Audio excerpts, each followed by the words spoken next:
Good morning po sa atin pong mga narito sa bahay sambahan at gayon din po sa atin pong mga nasa online at sa atin pong senior citizens room. Napakasarap umawit ng papuri. Para bang gusto niyo pang umisa pa ng request? Kapag ganyan talagang blessed ang Cardona dahil marami tayong mga awit. Kahit nung mga bata pa kami, isa yan talaga sa pinagmamalaki ng ating di ba? Yung boses ni brother, ganyan din ang pangarap ko. Pangarap lang po. Ayan. Pang ilang linggo na po natin ngayong ng pananambahan, ngayong taon ng 2026. Pang second week na, di ba? Ayan. So, sa pangalawang linggo ng ating pagsamba, alam ko, dama nyo pa rin yung excitement, noong New Year. Tama ba? Excited pa ba kayo? Sabi ng iba, oo. Yung iba naman, hindi na maintindihan. Parang isang taon na lumipas agad. So, ayan. Ang ating pag-uusapan po ay may kinalaman po tungkol sa oras, tungkol sa time. Alam po naman natin na tayo pong lahat ay binigyan ng ating Panginoon ng 24 hours lamang sa isang araw para gamitin natin ng maayos. Tama ba? Ayan. Sino po rito yung may 25 hours a day? Kahit nga yung 7-Eleven, 24/7 lang siya, di ba? At sa loob ng isang linggo, tayo binigyan lamang din ng pitong araw. Wala namang 8 days a week sa atin. So, 7 araw. At sabi nga riyan, ang ating paggamit ng oras ay para sana doon sa mga bagay na mahalaga or sa mga bagay na talagang may katuturan. Kaya po ngayong linggong ito, maganda pag-usapan natin ito kasi pangalawang linggo pa lamang. At kung ating haharapin ng isang buong taon, meron pa tayong 50 linggong pinag-uusapan. 50 weeks, kasi 52 weeks in a year. Pero, syempre, sabi nga natin, kasama sa ating pagharap sana sa taon ay yung pagpaplano ng ating gawain, kung ano ba mangyayari. Kaya naman yung iba, excited yung iba, last year pa, siguro mga December pa lang, pagtungtong ng December, meron na agad silang planong gawain. At ito ang tinatawag natin na New Year's Resolution. Baka yung iba sa inyo ay mayroon ng New Year's Resolution at yung iba naman ay New Year's Revolution ang ginawa. Sa ating New Year's Resolution, meron po ako nabasang dalawang survey. Unahin natin yung unang survey. Ito ay ginanap sa Amerika. Ayan. So kung nyo makikita, sa Amerika, ang kanila pong nangungunang goals or resolution for 2026 ay saving money. 45%, ang dami, 45%. Almost half saving money. Exercising more, 45% din. At yung katulad niya ng pagpapalakas ng kalusugan ay yung improving physical health at saka eating healthier. Wow, ang ganda, Sino ang may katulad na ganyan na resolution ngayong taong ito? Ayan, sabi ng iba, wag tayong umamin. Kasi baka mabuko tayo. Pero siguro, katulad din nyo rin ng lahat, yung saving money ay kabilang siya. Sige, tingnan po naman natin yung sa mga Filipino, kung may pagkakaiba ba. Ayan. Sa next slide po natin. Ayan. So sa next slide po natin, sinasabi naman dyan, wala po tayong graph katulad kanina, napakalinaw. Pero, ang sabi riyan, sa atin pong slide, at atin po nailabas lamang po ito last week, actually itong January 7 yata or 8. Parehas po, lumalabas. Saving money and taking care of health and well-being emerge as the priority New Year's resolution of Filipinos for 2026. May pagkakatulad ba? Yung sa Amerika at Amerikano at saka sa mga Pilipino? Parehas, di ba? Parehas na saving money and taking care of health. Okay, ang tanong na mahalaga natin, hanggang kailan kaya natin gagawin yung ating New Year's resolution? Parang ito ay naging part na rin ng inyong resolution last year, kung sakali mang gumawa kayo. Mag-iipon ng pera, magbabawas na ng order sa Lazada, saka sa Shopee. Natupad kaya? Yung kasing iba, sabi nung basa ko, January 2 pa lang, expired na yung resolution ko . Di ba? Expired na kaagad. Yun namang taking care of health, parehas din sa Amerika. Taking care of health, kakain na ng masustansya. Mag-exercise na, di umano. Ano? Di umano. Kaya pala mag-exercise, magwa-walking every morning, pagdating doon sa bandang dulo, may kainan. Yun pala yung kanyang resolution. Ano? Ayan. Ngayon, ano man ang atin pong gawain, napakahalaga pa rin po na maganda, kasi maganda yung plano, nasa isip natin na ito yung gagawin ko. Parang ino-organize mo yung iyong kaisipan. Okay? So sabi riyan, 2% lang ng Pilipino ang nagsabing hindi sila nag-set na kung ano man para sa New Year's resolution. Ibig sabihin, 98% sa atin ay may resolution. Saan ba kayo kabilang? Sa 2% o sa 98%? Sa 98% ba kayo na mabibigo ang plano sa resolution? Ano? Okay. Tuloy po natin. So, pero sabi nga, bakit nga ba hindi natutupad yung ating resolution? Meron po kasing dahilan. Ano? So, ang dahilan, unang-una, nakikiuso lamang yung iba. Nakikiuso na, mag-resolution tayo. Kasi ilagay natin sa bulletin board kasi sa work, baka yun ang hinihingi. Ano? At higit sa lahat, ang nakakalungkot, hindi seryoso. Ano? Hindi seryoso sa kanilang resolution. Sino nga ba naman yung tatanggi sa masarap na pagkain? Kung ang resolution mo ay hindi ka kakain ng marami, tapos naghain ang kaopisina mo, ang katrabaho mo, ang ating mga kabrother, tatanggihan mo ba? Ano? Alam nga naman, 10 kayong magkakaibigan, nagpunta kayo sa isang kainan, tapos ikaw lang yung may resolution na hindi kakain ng marami. Sa lakas ng tukso, malamang bibigay ka. Ano? Okay. So sana, magawa po natin. Okay. So ngayon po, kaya ko ito binabanggit, kasi mahalaga yung oras na ating binigay sa atin at yung paggamit sa ating oras. Sabi nga, we have to determine kung paano ba natin ini-spend yung ating time. Ano? So, paano ba natin ginagamit yung ating oras at yung ating panahon, yun na magsasabi sa atin kung ano ba yung ma-achieve natin for the year. Ano ba yung magagawa natin sa loob ng isang taon? Kaya napakahalaga na simulan ito ngayon pa lamang. Ngayon pa lamang, pangalawang linggo pa lamang ng ating 2026, makita na natin saan ba natin gugugulin ang ating oras. At higit sa lahat, kaya nabibigo yung mga resolutions natin at yung ibang mga bagay natin kasi we are not having this one, yung pangalawa, yung habit to achieve the results. Kailangan kasi, wala naman kasing bagay na nakuha mo kaagad-agad. Hindi pwede nangako ka na magpapapayat ka, 2 weeks lang, gusto mo ng payat ka na. O 2 weeks lang, gusto mo na matupad lahat. We have to build that habit kasi lahat ng bagay, it takes time bago makuha ang results. Kaya po ito yung dapat nating tingnan naman pagdating sa atin po bilang mga Kristiyano. Ano ba ang ating dapat tingnan pagdating sa pag-google ng ating oras? Meron po tayong 2 katanungan dyan at ako po ay isa rin sa nagtanong at tinatanong ko sa sarili ko ito. Sa paggamit ng oras, do I spend my time wisely? Maayos ko bang ginagamit yung oras ko? Yung bang 24 hours ko o yung, let's say na lamang yung 8 hours ko sa nagising ako. Halimbawa lang 8 hours akong gising. So 16 hours akong tulog. Ang saya naman nun. Sana all. Do I spend my time wisely? Or am I wasting my time? Kaya progressive yung isa. Am I wasting my time? Kasi baka nangyayari talaga yan na nasasayang ba natin yung oras natin without us knowing. So mahalaga na ngayon pa lamang itanong natin sa sarili natin yan. Dahil napakabilis lumakad ng oras. Di ba? Napakabilis ng oras. Yung mapikit ka pa lamang, katapusan na pala ng buwan. Mapikit ka sa mga teachers, graduation na pala. Mapikit ka ng konti ulit, pagising mo, New Year na, Pasko na. Pasko na. Tapos, isang linggo lang, New Year na naman.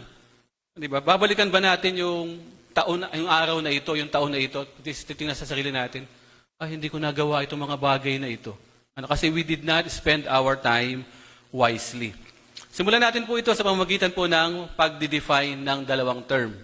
Yung pong waste. Atin po unahin muna yung wasting time. Alam ko naman, ito po alam natin, pero pinahirapan ko in English po natin, para maano natin. Ang wasting time, sabi riyan, activity or thing that causes time to be wasted. Ito yung to spend time unproductively or inefficiently.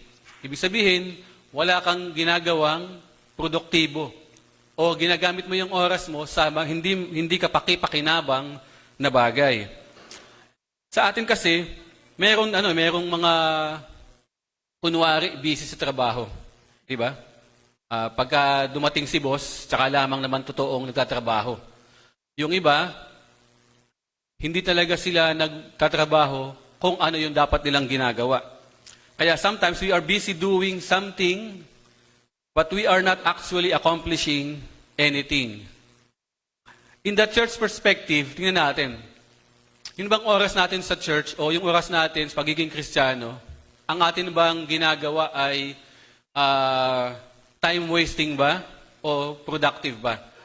Ngayon, nasasayang ang ating oras bilang mga Kristiyano kung ito ang ating mga ginagawa.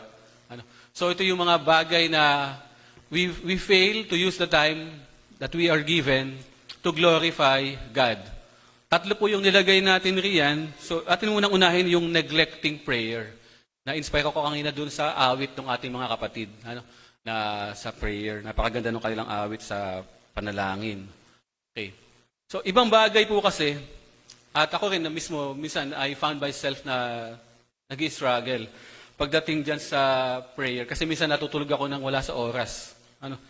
Siyempre, siguro tayo, nakasanayan na natin na bago matulog, nagpe-pray. Tama ba? Paggising, nagpe-pray din. Ayan. So there could be several reasons for forgetting to pray. Yung iba nakakalimutan mag-pray o hindi nagagawa yung prayer kasi nga pagod. Pagdating nasandal, tulog. Nakakalimutan mag-pray. Pero ang pinaka-worst na mangyari ay neglecting.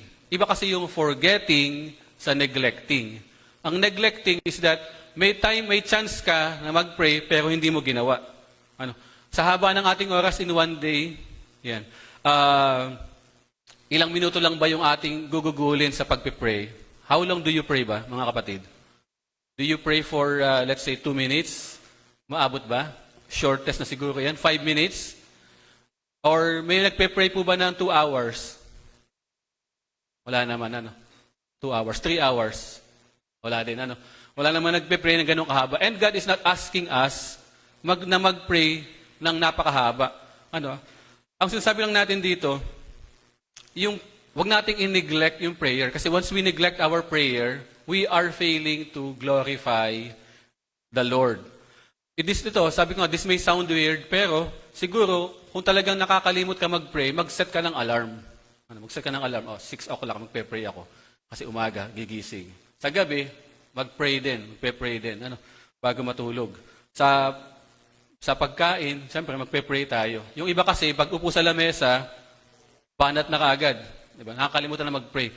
Pag narinig yung kalapit na nagpe-pray, at saka, nga pala, may prayer nga pala. Nakasubo na. Iluluwa pa ba yun? Hindi na, di ba? Lulukin muna. Tsaka ka sumabay. Pero ang point natin is that, do not neglect prayer. Kasabi nga sa nabasa ko, neglecting to pray, neglecting yung praying natin, o prayer natin, is like neglecting to breathe. Ang pag-neglect o ang pagpapabaya sa pananalangin ay para na rin nagpabaya ka sa paghinga. Sabihin, it could lead us to unexpected consequences. So, yun sana ang ating tandaan. Okay, pangalawa po naman natin, yung holding grudges. Next slide po natin. Ayan. Sa holding grudges, ilang taon na ba tayong mayroong galit sa ating puso? Kasi ano ba yung grudges? Yung kinikimkim na sama ng loob. Tama ba? Tingnan niyo yung kalapit niyo, baka may kinikimkim na sama ng loob sa inyo yan. Baka hindi niyo naregaluhan pa hanggang ngayon, ay 2 linggo na, expired na. Ayan. Tayo po ba ay nagpapatawad? Or do we hold on to grudges for very long? Sabi nga ni Brother Edwin last week, di ba? Sa kanyang message. Kaya tayo siguro nagkakasakit dahil napakadami ng ating hinahawakan sa puso natin na galit, sama ng loob, tampo. Nagtampo ka dahil hindi ka nayaya nung kumain sila sa Grace Hill. Nagtampo na. So wag po nating damdamin para po tayo ay hindi magkasakit. Hindi po maganda ito sa puso at hindi rin maganda sa isip. Ano po ang sinasabi ng ating pong kasulatan tungkol po sa pagpapatawad? Kasi nga nasasayang yung oras, di ba? Sa halip na tayo ay masayang nag-aawitan, sa halip na tayo ay masayang nagkukumustahan, pag nasa church tayo, tapos yung kalapit mo pala, kagalit mo. So nasasayang yung oras. And we are not glorifying the Lord. Yung ating awit mamaya sa offering natin. Napakaganda ng awit. Paano mo maaawit 'yon kung yung kalapit mo, 'di ba? Napakaligaya yung para sa pag-aawit natin. Paano ka magiging maligaya sa pag-awit o sa pag-offer kung meron kang kinikimkim?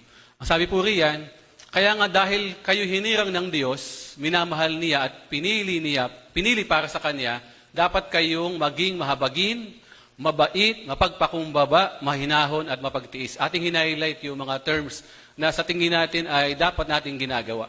Sa verse 13, magpasensya kayo sa isa't isa. Pero nakalimutan kong i-highlight yung kasunod pa pala, napakaganda. Kung may hinanakit kayo kanino man, ano sabi riyan? Kimkimin ba natin? Magpatawad. Magpatawad kayo kagaya ng pagpapatawad sa inyo ng Panginoon. Sa isa nakakalungkot kasi, alam niyo na, obserbahan ko, yung grudge o yung hindi kinikip-kip na galit natin o tampo sa isang tao. Di ba? May mga kumare club ba kayo?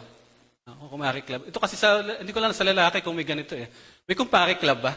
Wala naman ano. Pero sa kumare club, sabi, may tampo ako dyan kay sister, o kahit sa trabaho natin. May tampo ako dyan. Dapat, wag mo rin pansinin yan kasi galit ako dyan. May tampo ako dyan. Nangampanya pa. Naghikayat pa. At yun po ay delikado, especially sa church. Delikado po yung may paghihikayat. Ano ba ang dapat natin gawain kung sakali man na tayo ay may ganyang mga engkwentro? Ang sabi natin, tayo yung magpakumbaba, maging mahinaon, at nakakatuwa rin sa mga GC na sinalihan ko at saka sa yung mga personal na pag-uusap. Pagka mayroong isang namamagitan, di ba?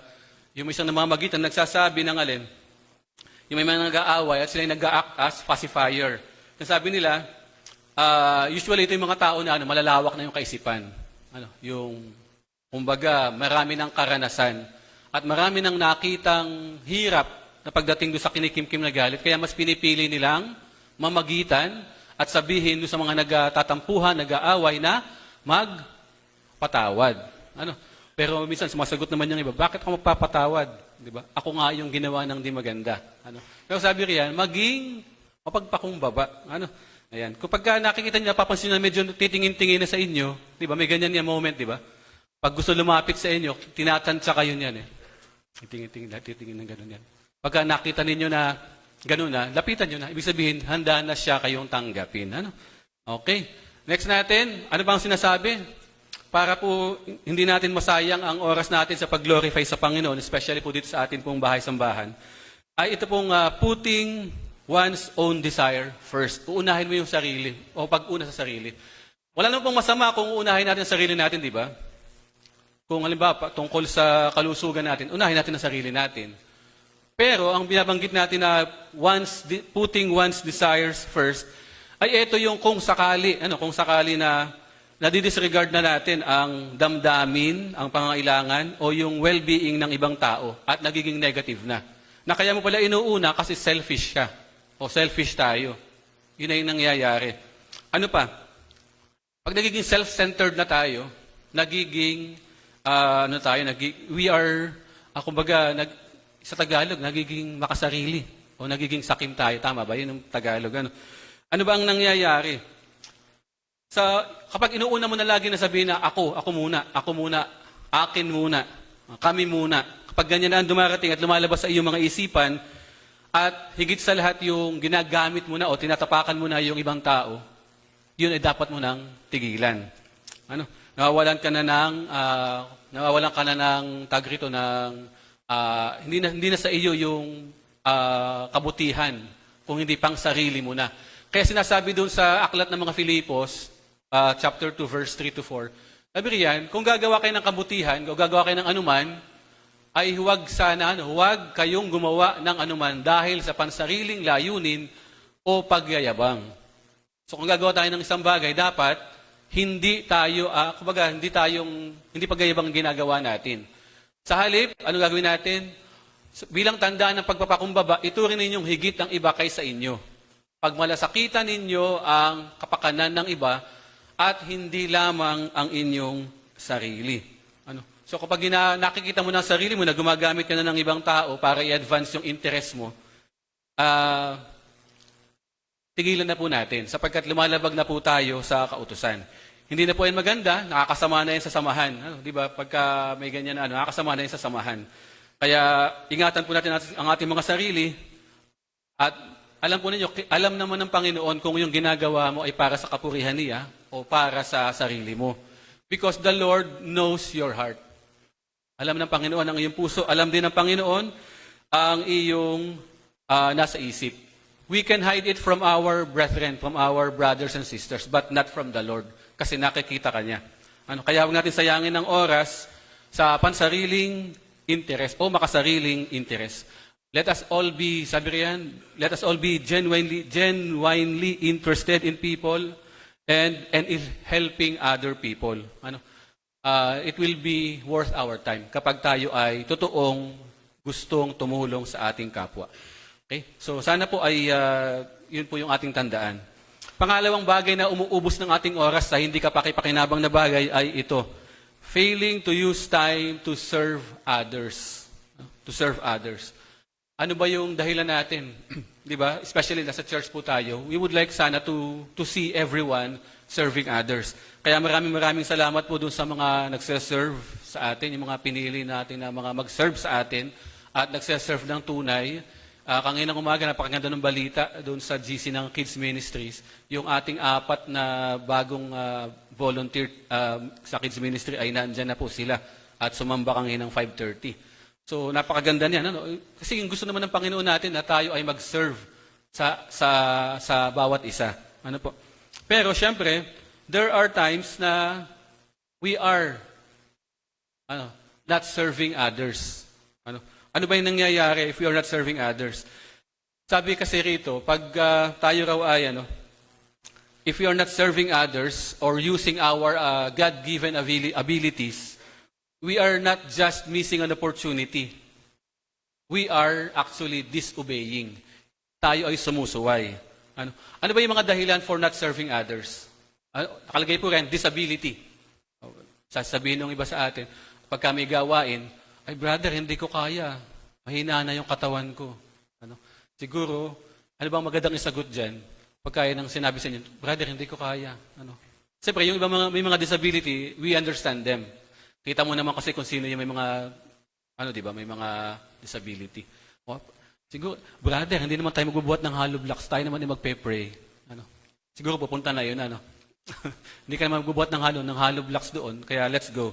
Pangalawa, personal struggles. We understand, isa ito sa we can understand na mga situation to some extent. May pinagdadaanan ka, that's good, that's fine. Pala, hindi that's good, that's fine. May pinagdadaanan ka. We understand that. Pero, try helping other people. Some oras na may pinagdadaanan ka, you reach out to other people. Tumulong ka. And you will find out na unti-unting nafo-focus yung oras mo doon sa gawain at hindi doon sa problema mo. And eventually, yung problema mo nasosolve on its own o kaya nagagawa mo ng paraan while helping other people. At pag tumutulong ka, yun nga, nagagamit mo yung oras mo ng productively, nag-glorify mo ang Panginoon sa pagtulong sa kapwa natin. And of course, yung panghuli, na dahilan, bakit hindi nagsaserve? Feeling unworthy. Feeling unworthy. Ano ba yung sinasabi na feeling natin na unworthy? Parang sasabihin mo, pag inimbitahan ka na maglingkod, sasabihin mo, ay brother, hindi ako para diyan. Hindi ko talaga nagagawa ang mga ganyang bagay. Kaya ako nag-uniform ngayon, nag-brown ako kasi naka-brown yung mga magpapaawit sa atin. Mag-volunteer sana ako. Pero hindi ko nagawa talagang may ibang gawain.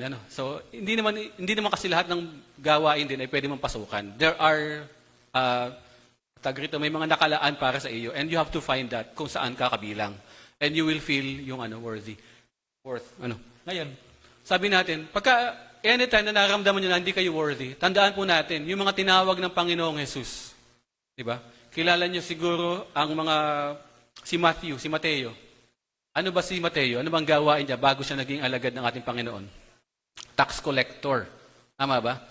So sa tingin niyo ba nung panahon na yon, gugustuhin ba ng tao na makita si Matthew na kasama ng Panginoong Yesus? Di ba? Hindi.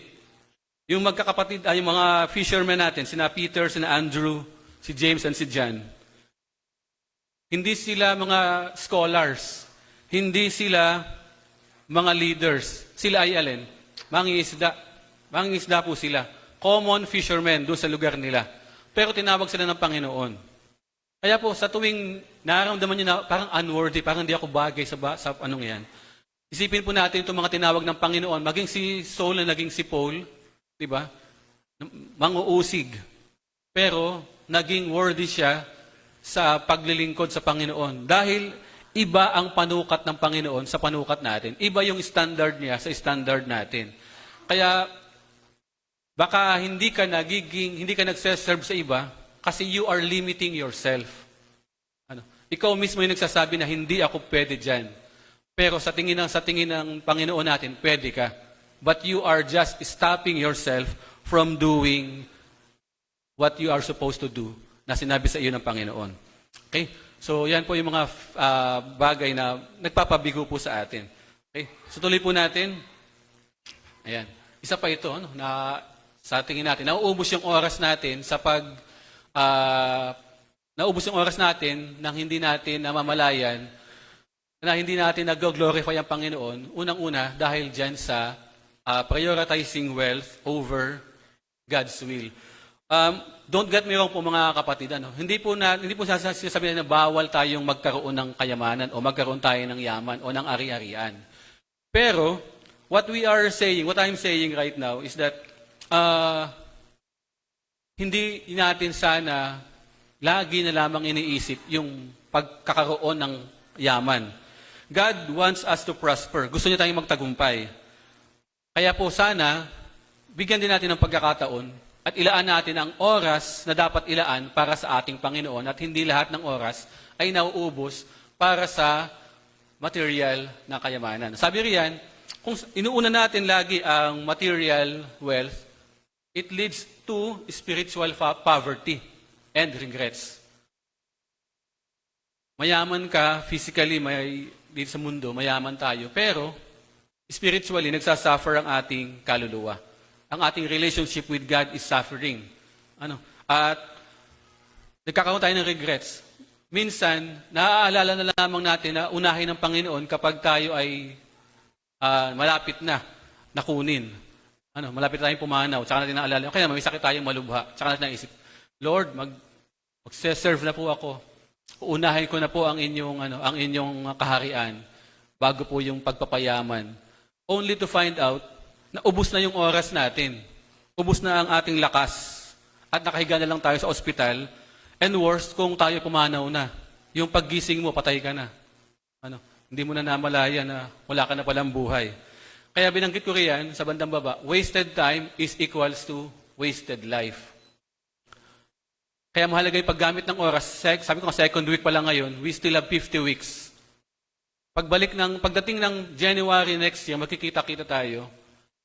Siguro we can ask ourselves, kumusta ang naging paggugol mo ng oras? Productive ba o nasayang lang? Kahit po sa work o sa promotion, if you miss the submission of deadlines of application, wala na yon. Tama ba? Kapag nag-deadline ng Monday, nagpasa ka ng Tuesday, tatanggapin pa ba yon? If you're applying for work, nag-apply ka sa trabaho, sabi doon sa nakita mong ads, magpasa on Monday, personal. Nagpasa ka Tuesday, pwede pa ba yon? Antimano, talo na, di ba? Antimano, wala ka nang aasahan. Kaya po sana, ay sikapin natin na yung oras natin ay magamit natin ng maayos. If you wasted your time, pagdating ng oras, when you look back at sasabihin mo ngayong panahon na ito, na, ay, sayang. Magsisisi ka na lamang, sayang, hindi ko nagawa itong mga bagay na ito. At aawit na lang tayo ng alin, kung maibabalik ko lang. Kung maibabalik ko lang. Pero sa buhay natin, sa totoong buhay, walang rewind. Walang rewind. May second chance ba? Yes, there will be second chances, there could be second chance, pero there is no rewind. Ang oras na lumipas, di na maaring balikan. Talagang nakita ko si brother, talagang gustong awitin eh. Panahon na yan, no?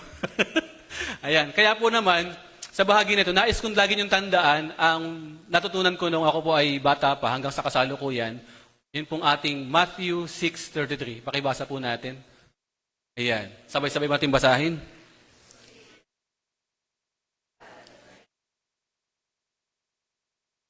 Ayan.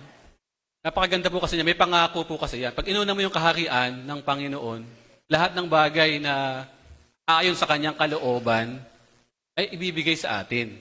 Siyempre, yung hindi niya kalooban at makasasama sa atin, hindi niya ibibigay naman yun. Ano lang ibibigay niya? Yung ayon sa kanyang kalooban. Kaya po yan ay ni-reserve ko yan kapag may memory verse kami noon pagka JCF at saka CYF. Tinatagalog pa yan eh. Para maiba doon. Kung may nauna sa iyo, tatagalogin mo na lang. Para maiba. Ngayon po naman, natin tingnan naman po yung mga definition naman natin para po sa productive time. Kanina, wasting time. Sa iwasan sana natin yun. This one is the complete opposite of the term wasting time. Ito naman, productive time. Yung nasa taas, yan yung nadoon sa internet, kinuha natin. Sabi rin, productive time is when you effectively complete tasks that move you forward toward your goals, characterized by focus, energy, and accomplishment. So, yan ang ating magagawa sana.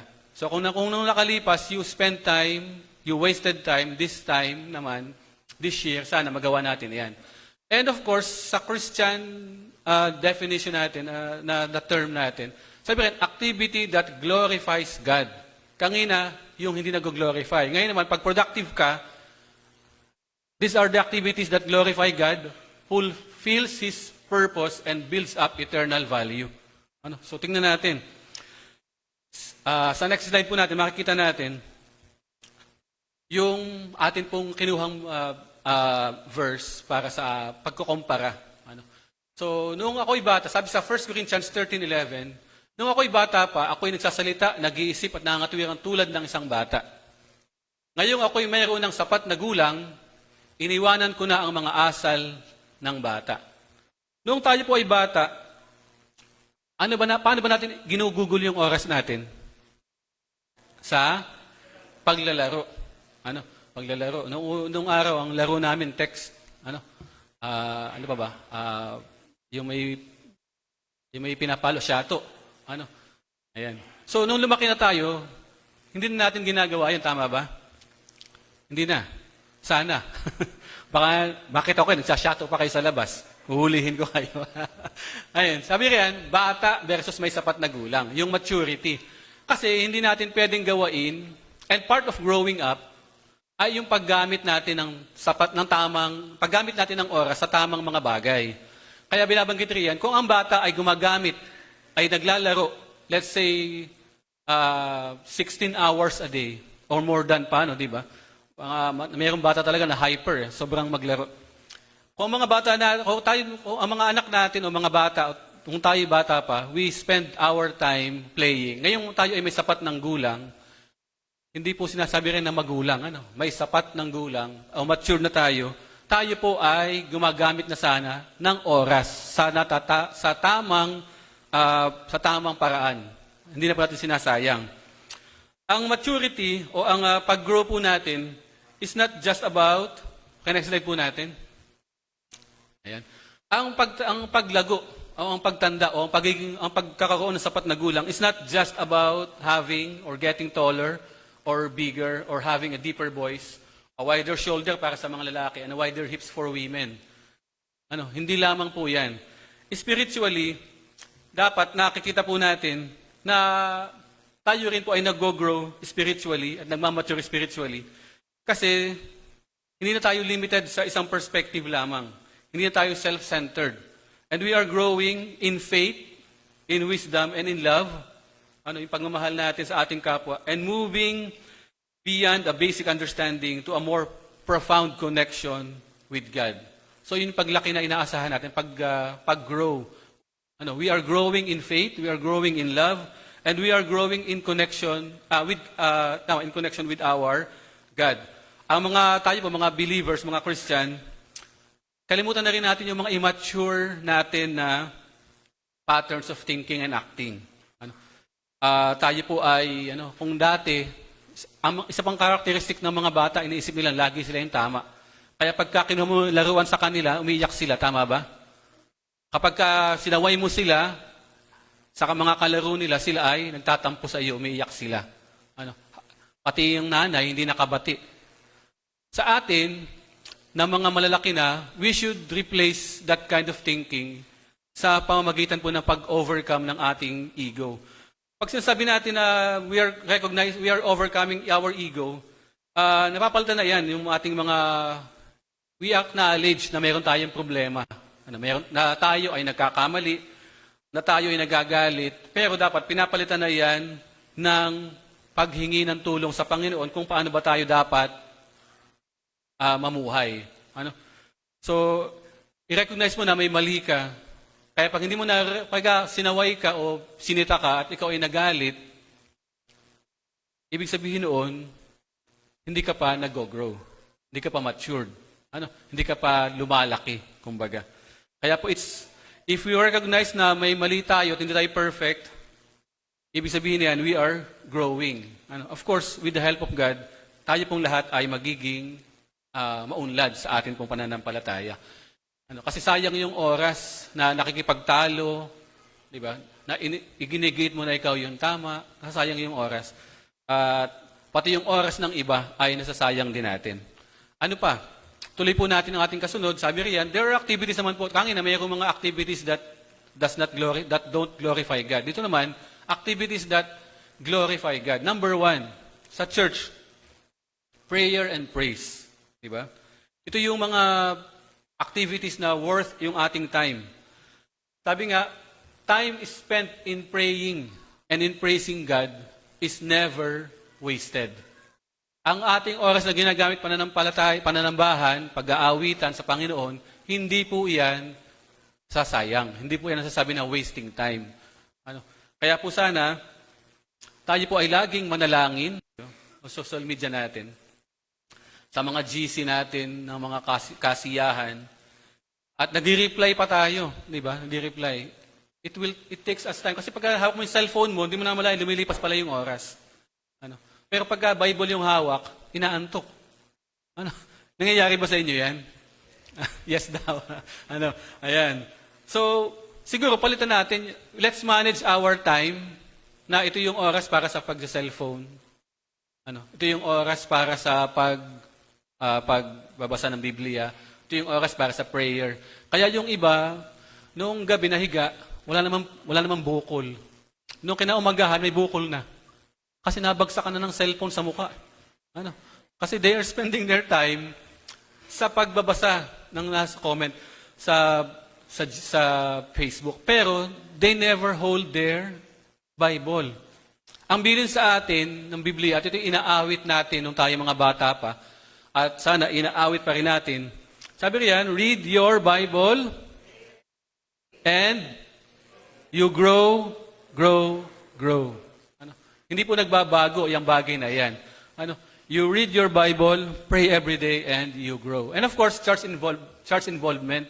Ano ba yung church involvement natin? Pag may kalalakihan, may kababaihan, may kaisahan, may mga ina-attendan tayo, ang mga oras na ginugugol natin sa pag-attend po ng mga yan, it glorifies God. So hindi po yan kasayangan sa oras. Ganun din, baka sabihin, baka sa church lang po yan. Paano po naman yung sa everyday life natin? Meron din. Sabi riyan, taking care of your body. Inalagaan yung katawan natin. It's an act of glorifying God. If hindi tayo gumagamit ng mga bisyo o gumagawa ng mga bisyo, we are actually glorifying God. Kasi ito yung pinagkaloob sa atin na katawan ng Panginoon, pinapaunlad natin. Diba? So sana, kaya yung iba sa atin, di ba? Sabi ko sa Bible natin, ang ating edad, 70. Pagka masigla, di ba? 70 singkad. Pagka malakas pa, umaabot ng 80. Kung tayo ay sinisira natin ang katawan natin, we are not glorifying God, hindi rin natin pinapahalagahan yung ating sarili, yung ating katawan. And of course, kabilang din dyan, yun pong working hard. Kasi sa trabaho po kasi, sa workplace namin, hindi naman kami nagpe-pray, hindi naman kami prayer meeting. Wala naman kami ginagawa doon. Pwede bang mag-glorify ang Panginoon sa pamamagitan po ng ating trabaho? Yes. Kung hindi man sa prayer, kasi kung wala talaga kayong time to pray together, yung trabaho mo mismo, ikaw mismo, yung paraan mo ng pagsasalita, yung paraan mo ng pakikitungo sa iyong mga kapwa, nagpapakilala na ikaw ay isang Kristiyano, and that will glorify the Lord. That will glorify God. Hindi pwedeng sabihin mo na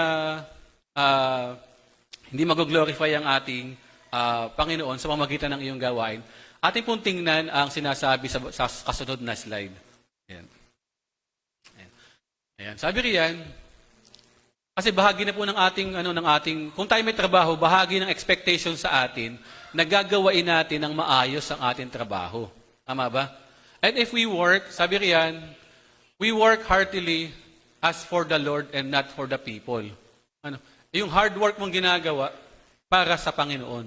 Hayaan mong yung buhay mo mismo, yung trabaho mo mismo ang maging testament na ikaw ay nag-glorify sa ating Panginoon. Pero wag naman yung sobrang hard work mo, tumatagos ka na sa pader. Tatagos ka na sa pader. Wag naman sana. Hard work natin, we can glorify the Lord. Sabi rin, maglingkod tayo na hindi para sa mga tao. Yan po ay galing sa Colossians 3:23. Okay? So, ang ating po kasunod na paggagamitan ng oras ng maayos para sa Panginoon ay ito po.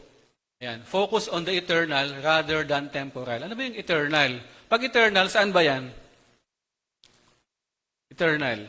Para sa Panginoon, sa langit. Mga kabanal na bagay. Pag temporal, yung kasalukuyan. Yung mga bagay na maaaring mawala sa atin anumang oras. So, ano ba ang sinasabi riyan? Ating basahin po yung sinasabi sa sa Philippians 3:20-21. Sabi riyan, subalit sa kabilang dako, tayo ay mamamayan ng langit. Mula rooy, hinihintay nating may pananabik ang Panginoong Hesukristo, ang ating tagapagligtas. Tuloy po natin sa next slide. Ayan. Sa pamamagitan ng kapangyarihang ginamit niya sa pagpapasuko sa lahat ng bagay, ang ating katawan, may kahinaan, ay babaguhin niya upang maging katulad ng kanyang katawang maluwalhati. Ayan. So sinasabi riyan, tayo ay may nakalaan para sa atin. Na dapat nating pinaghahandaan. At hindi po yung dito lamang po sa lupa. Hinihintay tayo ng Panginoon na may pananabik doon po sa ating pupuntahan kung sakaling tayo ay matatapos sa mundong ito. Tingnan nyo yung kalapit nyo, tanungin nyo yung kalapit niyo pala, makikita-kita ba tayo doon sa langit pagkadating ng araw? Baka kasi hindi kayo magkita. Baka meron kayong hinahawakan na sama ng loob. Pagdating ng oras, magkakawayan kayo, magkabilang kampo kayo. Nasa kabilang side yung isa, nasa kabilang side ka. So sana, ang focus natin ay mag-ipon tayo ng mga gawain, ng mga mabubuti para doon sa afterlife natin. Hindi lamang po sa ngayon. Ano pa ang ating katibayan na meron tayong sinasabi tungkol sa focus natin sa eternal at paggamit natin, o paggawa natin ng tungkol po sa kabutihan at sa kalooban ng ating Panginoon. Sa next slide po, ayan. Ito ay binabasa lagi dito sa unahan kapag may pag-offering. Sabi riyan, sa Mateo 6, sabi rin, huwag kayong mag-impok ng mga kayamanan dito sa lupa. Bakit? Dahil dito may naninirang insekto at kalawang at may nakapapasok na magnanakaw. Sa halip, mag-impok kayo ng kayamanan sa langit. Next natin. Ayan na pala. Dooy walang naninirang insekto at kalawang, walang nakakapasok na magnanakaw. Sapagkat kung saan naroon ang iyong kayamanan, ay naroon din ang iyong puso. Sabihin, kung ano pinapahalagahan natin, nandun yung ating puso o yun ang ating minamahal. Kaya if we are, sabi nga kanina, dun sa pag-iipon natin, pag-uuna natin dun sa mga material wealth natin, ibig sabihin, yun ang mahal natin at hindi ang Panginoon. So, napakaganda ng verse na ito. Na sana nagagawa po natin na hindi lamang tayo nagpapayaman o nagkakaroon ng mga material na bagay, pero hindi natin nakakalimutan na ang kalooban ng Panginoon na magawa natin kung tayo ay tutulong sa kapwa natin, magse-serve sa church sa pamamagitan ng mga ministries, o yung ating mismong sarili sa ating mga gawain ay ating magawa. Ang ating ipunin ay yung para doon sa kalangitan. At bilang panghuli, nais kong next po natin, nauubos yung oras natin dahil sa maraming distraction, maraming sagabal, di ba? Nauubos yung ating oras, may nakaplano ka, pero hindi mo magawa dahil sa mga distractions. Ano ba yung mga distraction na yan? Maaaring sa trabaho natin, mayroong lakad sa ganito, may lakad sa ganoon. We have to, sabi rin, eliminate distraction. Sa atin naman, sa pagsamba naman natin, diba, marami sa atin gumising ng maagap. Gigising ng maagap. Pupunta sa simbahan, diba, papunta na dito. Minsan yung iba, nalilate pa dahil hinarang doon, hinarang sa kanto. Yung iba kasi walang parking, kaya nalilate, umiikot pa. Ano pa? Yung pag-upo mo sa upuan, lalapitan ka ng brother or sister, tapos sisimulan ka ng kwentuhan. Sister, ganito.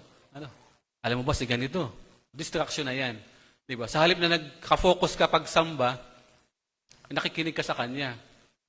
Baka mamaya ay nalilibang na tayo. Hindi natin namamalayan na nadidistract na pala tayo. Sang-ayon po sa aklat ng Kawikaan, mga Kawikaan 4, verses 25 to 27, sa paggamit natin ng oras, ito dapat yung ating maging pamantayan. Saan tayo nakatingin dapat? Palaging sa hinaharap ang pukol ng iyong pananaw. Ituon ang iyong pansin sa iyong patutunguhan. Kung maliwanag kung saan ka pupunta, alam mo kung saan kang direksyon pupunta, wala makakapang-abala sa iyo. Kapag may kailangan kang tapusin na gawain, matatapos mo yan. Kasi yung ibang trabaho natin, natapos natin, na kayang tapusin in 2 hours, ay nag-exceed pa, nagiging 4 hours. Kasi nga, ang daming iniisip. Pag nasa trabaho, nakahawak ka ng cellphone, hindi mo na malayan yung oras ay lumalakad na. Sabi rin, siyasatin mo mabuti ang landas sa lalakaran, sa gayon, ang lakad mo'y laging matiwasay. Kung walang distraction, hindi ka nalilibang, especially sa mga nagdadrive, diba? Hindi tayo pwedeng linga ng linga sa lugar na hindi dapat lingaan natin. Baka ma-aksidente tayo. So yan, ganun din sa pananampalataya natin. Baka mamaya, sa loob ng ating kapilya, iba na pala yung minamasdan ninyo.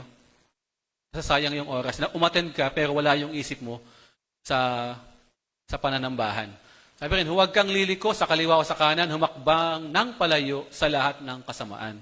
Kasi yung tukso ay nandyan lagi. So sana pag tayo po ay magpupuri sa ating Panginoon, sa ating simbahan o sa paglilingkod natin sa buong taon na ito, ang ating maging focus ay yan. Tingnan natin mabuti, saan ba tayo pupunta? Ano ba yung goal ng school tuloy, ng ating church? Ano ba yung goal natin? So pag nagawa natin yan, ay uunlad po tayong lahat. At siyempre, hindi naman po sinasabi natin na lahat ng bagay tayo ay yun na lang ating gawin every time. Sabi ng ating kasulatan sa Ecclesiastes 3:1, there is a time for everything and a season for every activity under the heavens. Ilagay mo o gamitin mo yung oras sa dapat mong paggamitan sa tamang sa kapakipakinabang na gawain at hindi sa kung saan-saan. Sapagkat sa pamamagitan po niyan, napakaganda ng ating magiging takbo ng ating buhay kung hindi tayo maliligaw. At ganyan din ang ating church. Kapag tayo pong lahat ay nakafocus sa isang gawain na naiplano natin, alam ko magtatagumpay po ang ating kapilya, ang ating church. Tayo pong lahat ay magiging kapurihan sa ating pong Panginoon. Tayo pong lahat ay yumuko at manalangin. Panginoon namin Diyos na makapangyarihan sa lahat, maraming salamat po sa araw na ito na binigyan po kami ng pagkakataon na makapanambahan, Panginoon, at magpuri sa ibanal na pangalan. Nawa po ang amin pong mga napakinggan ay amin pong magamit sa amin pong araw-araw na buhay at magamit po namin ang oras na binigyan niyo po sa amin sa mga bagay na kapakipakinabang at kapuri-puri sa iyo, Panginoon. Ang lahat ng aming dinadalang sa pangalan ni Jesus. Amen.